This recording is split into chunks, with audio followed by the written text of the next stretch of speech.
Unong aiktian jagaseng National People's Party NPP Marcuise and Marak agasibalang jagatayo ulong bagaseng NPP kan sa Shong Jingialang bat kan sa Kyrtong uban pediang dabaro kinong yalam nagabentaman ni konik Elekhson MP Lok Sabha na kasilong parliamentary seat.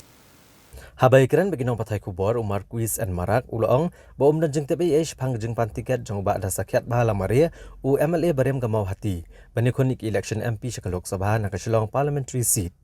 Mereka berutip dari Kyrtong jong ba HM Shang Pliang, bat Kyrtong jong ba George Lengdo.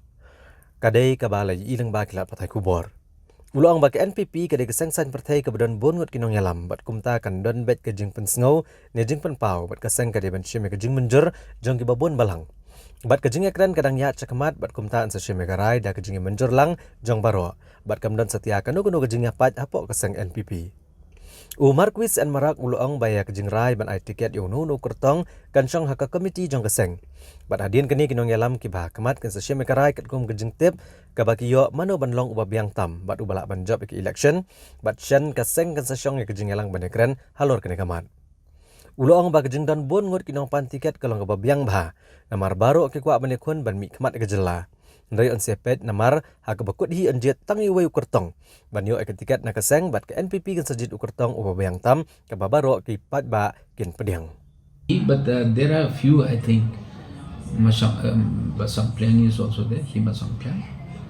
That's a totally new, name for me. I don't know what exactly is there.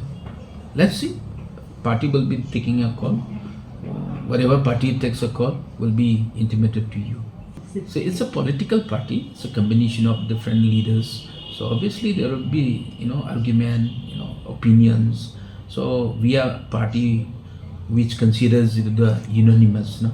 So for unanimous, we need to have different opinions, and so that is why. So discussions are on. So once we decide, means we will be deciding unanimously. So there's no division as such. If it is too many, it's good. It's a healthy. That means it's a healthy. Everyone is very keen to contest and represent our state in the Delhi. So let's see.